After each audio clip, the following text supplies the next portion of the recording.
I am not a person. I am a number on a dial, 30105 kilohertz, a frequency that once carried the breath of a woman crossing the Pacific sky. That night, I heard an airplane speak through the static. We are running on a line, 157 to 337. The voice did not tremble. It was short, clipped, like a note cut clean from the score of Storm, Low Fuel, and a stubborn compass. I have frequency, do not know compassion. But tonight I heard something humans call hope. Then quiet opened like a door that led to no room. Background lowers, a radio switch clicks. This is a noir story about a missing case file that never closed. No locked room, no smoking gun. Only a thin line across a vast map, and a name the whole sky once knew, Amelia Earhart. A silent frequency isn't a period, it's a comma inviting us to read the next page. Imagine a city that never sleeps, where buildings are clouds, streets are currents of air, and streetlights are quiet stars. In that city, Amelia Earhart does not walk. She drives a silver Lockheed Electra 10E, its skin mirror-polishing squares of sky, its wings slicing wind like a surgeon's blade. She needs no cigarette plume to look cool. She has the engine's heartbeat, a map, and Fred Noonan, a man who could measure night by the stars. The year is 1937. The world still believes every great journey deserves a triumphant ending as its marker. She chooses to circle the globe, a route hugging the equator to the point of held breath. Each leg a frame from a noir film, smoke, sweat, and newsprint smelling of fresh ink. Then comes the Ley, New Guinea, Howland Island leg. A sliver of land so small that if you shed a tear, it could drown beneath it. On the airwaves, the Coast Guard cutter Itasca waits, eyes of light, ears of radio, and the confidence that radio calls would end in a safe touchdown. But the sky is not a straight street. The sky is a maze, and mazes always keep a corridor that leads nowhere. We'll follow that journey, not only with what eyes and ears can witness, but with the feeling of a sky city when its patrol car turns into a dead end. Ley at first light. Full tanks are a heavy promise. Amelia checks the panel. Noonan rechecks the handwriting of stars in his notebook. Variation, speed, winds, fuel estimates. They're drawing a straight line toward a dot called Howland. But the sky, like murky walls in a noir frame, keeps patterns the human eye can't see. Thick cloud, radio noise, and winds with no manners. What we know. They took off. They called Itasca. They held 3,105 kilohertz for night and 6,210 kilohertz for day communications. What we heard, several signals strong yet distorted. A voice behind fogged glass. What we don't know, whether they received direction-finding signals from Itasca, 0.6, or whether batteries, antenna, settings, a single screw chose betrayal. At sea, Itasca stands watch with its radios, iron ears listening to the sky's impatience. They log, they change frequencies, they pour coffee into vigilance. A moment, Amelia's voice slips in, like a lone lamp in fog. Fuel reports, estimating near Howland, requesting homing guidance. Itasca transmits, but the sky is a room with no walls for echo to return. Lay a ruler on the map. Mark azimuth at one end and unnamed dot at the other. Now rotate the ruler to 157 to 337 degrees, the line of position, drawn from the sun by sextant and clock. We are running on it means this. 4. If Howland sits anywhere near that line, turn on your lights. We'll skim past like a taxi out of gas. In noir, zero point 0.4 Light never falls straight. It lands on an angle, giving the dark its alibi. On Howland, beacons and smoke signals, matchsticks planted in sea fog, dance in the wind. But wind has privacy rights.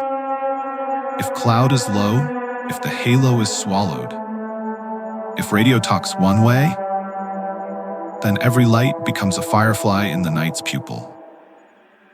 Now the story branches, a street with turnoffs, the map hasn't updated. Some claim faint signals, some claim recordings of odd transmissions, some claim distress calls on amateur bands.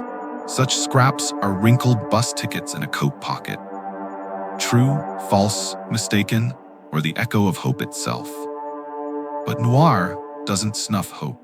Noir asks, what evidence exists beyond a voice? Picture a low island, coral rim white as chalk on the sea's blackboard.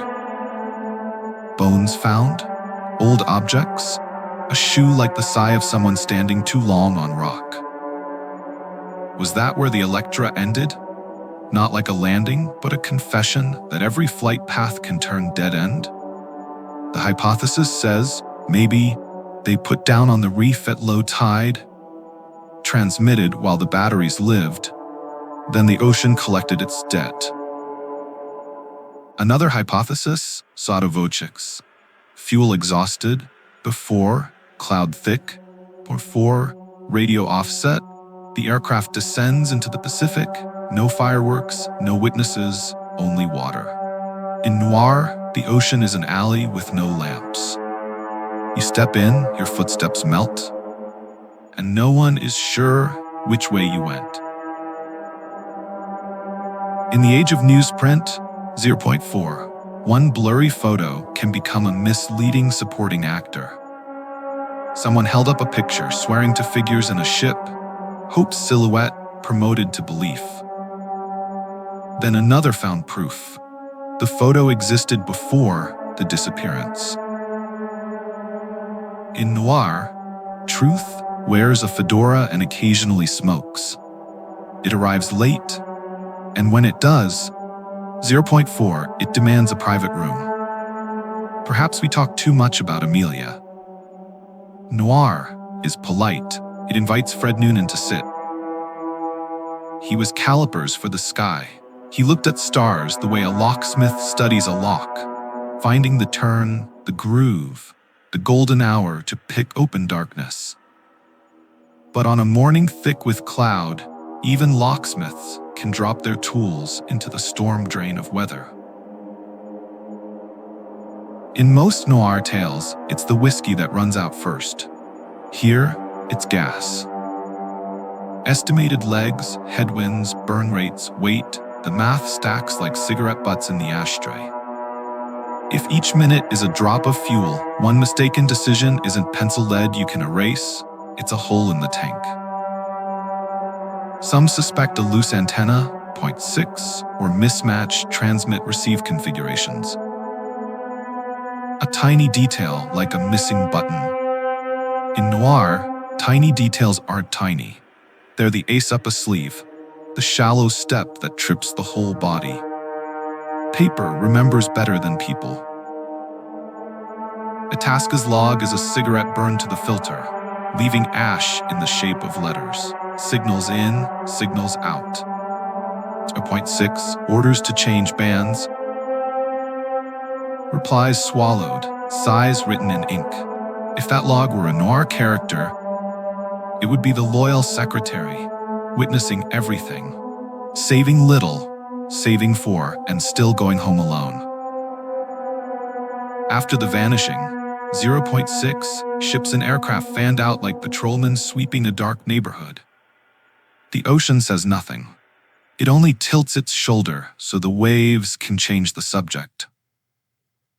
Later searches, sonar, robots, research stations, expeditions, like silhouettes taking turns beneath the streetlights. Each return leaves the same question behind. Is the file closed yet? When facts are few, rumor can afford a new suit. Some tell another North Pacific story. Some step on remote islands with wide eyes tied to hope. Some rebuild the flight path in simulation. But noir doesn't chase noise. Noir toes the white line of the road. What we have, what we have, what we don't. Amelia wasn't born to be a statue. She was motion, a verb headed straight.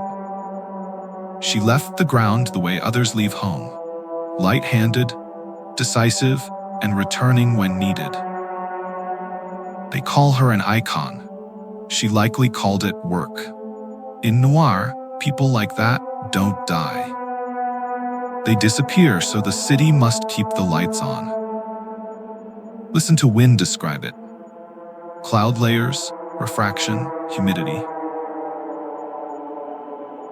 On a route close to the sea's skin, the horizon is a blade. You need lights, 4 calls, a spine of coordinates north to south, east to west. If one of those goes dark, you can still fly, but you fly in a room with no windows. People ask, why choose that leg? Why not carry more fuel? Why not wait for better weather?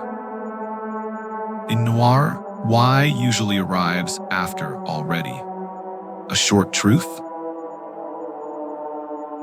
Nerve always wears a risk ratio, like a beauty mark in plain sight. Amelia wasn't reckless. She prepared. But preparation doesn't purchase luck. The file thickens with years. Maps, reports, letters, memoirs, and milestones of modern search science. Each page is a diagonal beam, not enough to flood, enough to outline in the edges of truth. Between those edges, darkness remains where we place our hypotheses. Amelia vanished, but the sky keeps saying her name. Every woman who crosses an ocean, every aircraft that hunts Howland by modern radar, every simulated model, a fresh pinprick of light on an old map. In noir, the missing take a city with them. You might want a conclusion sharp as a knife. They landed here. They sank there. But noir teaches you to love lines that run past the frame. Truth, sometimes, is a corridor with many locked doors. Before we close the folder, let's return to the frequency, where the sky's noir meets the humankind. Silence isn't empty. It's heavy like a records cabinet, each drawer holding a possibility. The silence after 157-337 contains at least 3. Emergency landing, puff 4, ocean ditching, or drifting where no one looks. And what makes noir, noir? Every possibility has imperfect details. If you're the editor, 6, cut to the map. Zoom in on 157-337. A line thin as a strand of hair, yet strong enough to tug a fate. Let the Electra slide along that line. Lights dim, cloud low, radio transmitting without reply. Cut. Black screen. Bring back the surf. And a question centered on the frame. A point 6. What if there'd been 3 more liters of fuel? Noir doesn't answer. Noir invites you to write the caption. Let Amelia return, not as an entry, but as a woman pushing open a door into a smoke-tight room. Amelia ran ahead of her era, and eras take revenge by assigning exams with no answer key. She wore practical clothes, hair cut short, smiling as if a seatbelt were a punchline. She didn't shatter the glass ceiling, she flew through it. Noonan carried a sextant, the only weapon that lets you hit an invisible target with sunlight and time. In noir, partners speak little, but that doesn't make them faint.